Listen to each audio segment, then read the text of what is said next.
Halo pemirsa, kita berjumpa di segmen Sindo News 5, ruang bincang yang bukan sekedar menyampaikan berita tapi juga mengajak kita semua berpikir lebih dalam tentang apa sih yang terjadi di negeri ini. Dan hari ini pemirsa, kita bicara soal nasib, dompet, dan keadilan. Mulai dari titik cerah kenaikan upah 2026 hingga ketegasan sidang etik polisi pengeroyok Matel. Tak cuma itu, kita juga akan mengulas ambisi energi Pak Presiden Prabowo di Papua, perombakan di tubuh PSSI, hingga drama lumpuhnya KRL Bogor yang menguji kesabaran kita di pagi hari. Yudi Handoyo di sini, inilah Sindo News 5 selengkapnya.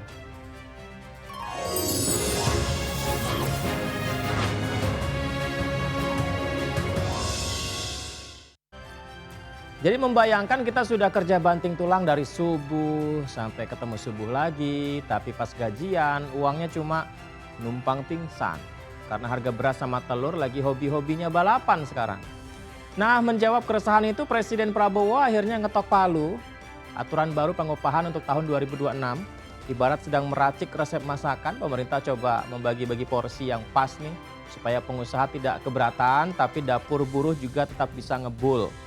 Rumus barunya kini lebih peka karena menghitung inflasi alias kenaikan harga barang yang dipadukan dengan pertumbuhan ekonomi.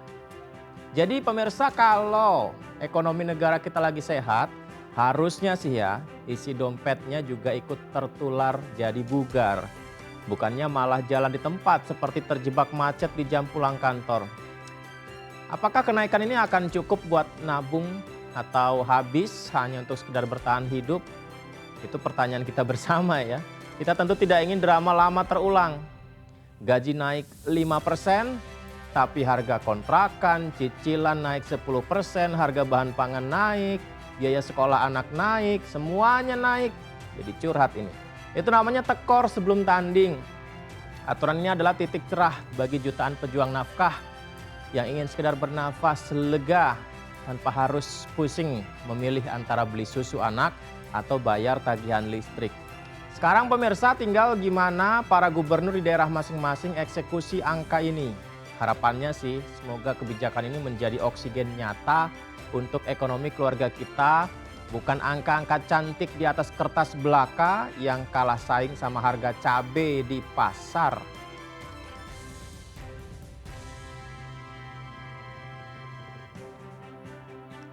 Ya, semoga buruh di Indonesia semakin sejahtera ya. Informasi berikutnya, sidang etik 6 oknum polisi dalam kasus Kalibata menjadi bukti tindakan main hakim sendiri berujung pada sanksi yang berat.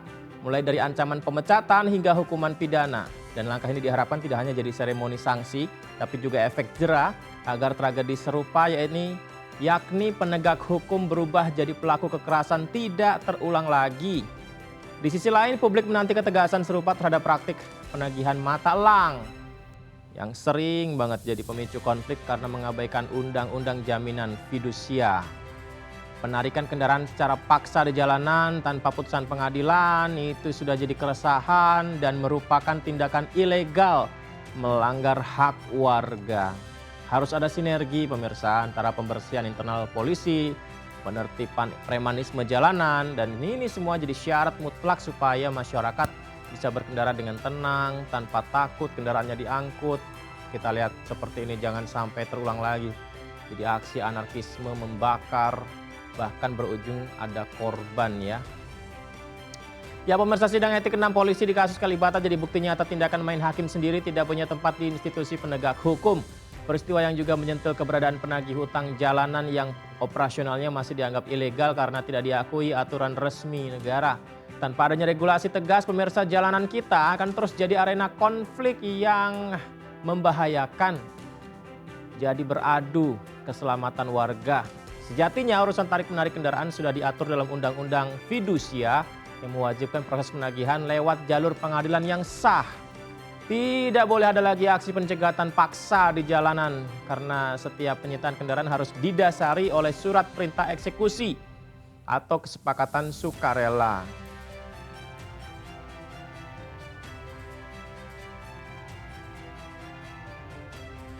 Ya, penegakan hukum untuk Matel tadi ya harus benar-benar serius supaya masyarakat juga mendapatkan kesejahteraan.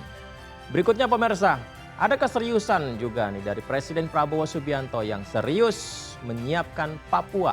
Bukan lagi sebagai ujung peta, melainkan pom bensin raksasa bagi masa depan energi kita. Ibarat punya halaman rumah yang luas namun belum terurus, pemerintah infonya ingin menanam sawit hingga singkong di sana agar kita tidak perlu lagi mengemis impor bahan bakar dari luar negeri. Jadi membayangkannya kalau suatu saat nanti motor atau mobil kita bisa jalan hanya berkat hasil bumi dari tanah Papua. Ini tentu jadi kemenangan besar buat kemandirian ekonomi bangsa. Ya, setidaknya itu yang disampaikan oleh Presiden Prabowo Subianto. Tapi kita juga harus mengawal ya agar proyek besar ini enggak cuma menguntungkan korporasi besar saja, tapi harus tujuannya itu benar-benar menyentuh nasib warga lokal dan juga harus mempertimbangkan keseimbangan alam. Jangan sampai sawitnya melimpah, energinya swasembada, tapi harga gorengan di pasar tetap saja mahal. Nggak ngaruh gitu, karena distribusi nggak merata ke rakyat kecil. Kita semua berharap rencana besar ini dikawal dengan hati nurani yang tulus, supaya Papua tidak hanya jadi pahlawan energi di atas kertas saja, tapi juga jadi tanah yang sejahtera, penduduknya sendiri juga bahagia, semua mendapatkan manfaatnya.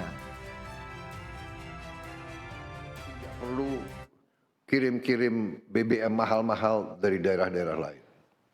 Dan juga nanti kita berharap di daerah Papua pun harus ditanam kelapa sawit supaya bisa menghasilkan juga BBM dari kelapa sawit.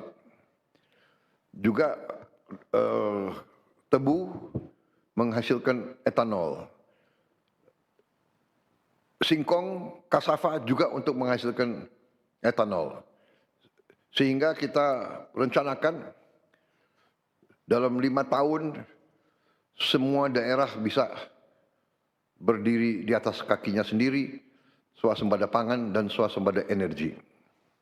Dengan demikian kita akan menghemat ratusan triliun untuk subsidi, ratusan triliun untuk import BBM dari luar. Mandiri pangan, mandiri energi demi dapur rakyat tetap ngebul ya. Bicara soal dapur, pemirsa, dapur Timnas ini juga lagi mengagetkan karena kabarnya di Timnas Indonesia dua sosok penting, Sumarji dan Indra Safri, akhirnya resmi menanggalkan jabatannya setelah hasil mengecewakan di SEA Games 2025. Seperti kapal yang gagal mencapai dermaga tujuan, nahkoda dan manajernya harus berjiwa besar untuk turun supaya kapal ini bisa diperbaiki dengan mesin yang baru. Ya, kita tentu siapa sih yang nggak kecewa ya dengan hasil di SEA Games. Tim bertabur bintang kok malah gagal di fase grup. Dan ini adalah wajah-wajah yang juga di balik layar perjuangan Timnas Indonesia ketika berjuang di SEA Games untuk perjuangan Garuda. Namun memang penyegaran mutlak diperlukan kalau tidak ingin terus-menerus meraih hasil yang kurang memuaskan. Kita tidak ingin investasi emosi dan finansial dari jutaan rakyat hanya berakhir dengan permohonan maaf. Agak bosan ya permohonan maaf. Tanpa ada perubahan strategi yang nyata di lapangan. Jadi Sumarji mundur dari manajer Timnas, akan fokus pada jabatannya di Badan Tim Nasional, BTN. Sementara Indra Safri mundur dari posisinya sebagai pelatih Timnas U22. Keputusan pahit jadi momentum untuk membuang jauh-jauh budaya bongkar pasang yang tidak terukur dan mulai membangun fondasi sepak bola yang lebih sehat demi harga diri bangsa. Kami sepakat melakukan evaluasi.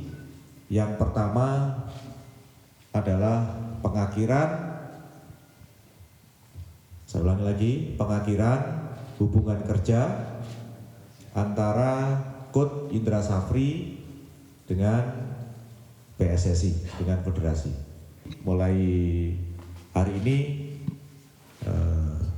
terhitung hari ini sudah tidak ada lagi hubungan kerja dengan PSSI. Saya akan menyerahkan tugas dan tanggung jawab saya sebagai manajer Timnas, baik itu manajer Timnas senior dan juga kelompok umur, termasuk di situ di dalamnya ada manajer Timnas SEA Games. Saya akan menyerahkan tugas tanggung jawab yang saya emban selama ini kepada Ketua Umum. saya akan fokus di Badan Timnas. Ya, semoga evaluasi dan juga pembentukan timnas lebih baik lagi, tidak ada gangguan ke depan sehingga terus berprestasi. Berikutnya nih pemirsa, ngomong-ngomong soal gangguan, ada gangguan di lintas Bogor Jakarta yang menguji kesabaran tingkat tinggi warga. Anda yang dari pagi beraktivitas Bogor Jakarta merasakannya tidak? Jadi akibat gangguan wesel di antara stasiun Bogor dan Cilebut, ini ada persimpangan jalan yang mendadak terkunci. Kereta terpaksa mengantri satu persatu karena hanya ada satu jalur yang bisa digunakan secara bergantian. Dan akibatnya pemirsa, penumpukan penumpang tidak terelakkan, terutama di stasiun Depok Baru yang berubah drastis jadi lautan manusia yang cemas akan jam absen kantor. Nih seperti ini gambarnya pemirsa. Mungkin yang menyaksikan ini salah satunya ada di sini ya. KRL penuh dengan lautan manusia. Wow. Tuh. Ya, meskipun pihak KCI sudah minta maaf dan proses perbaikan wesel juga sudah rampung, tapi sisa-sisa keterlambatan memang masih terasa. Dampaknya tentu menyakitkan bagi dompet karena terlambat sering berujung pada potongan gaji dan ongkos tambahan. Kayaknya perlu ya kalau terlambat itu ada dispensasi misalnya akibat KRL seperti ini gitu ya, dapat keringanan gitu. Jadi beralih ke transportasi ojek daring yang harganya mendadak setinggi langit juga ternyata cukup memberatkan. Kita sangat berharap peremajaan fasilitas seperti ini tidak perlu memakan waktu produktif warga agar pagi hari kita tidak habis hanya sekedar menunggu kepastian di peron stasiun.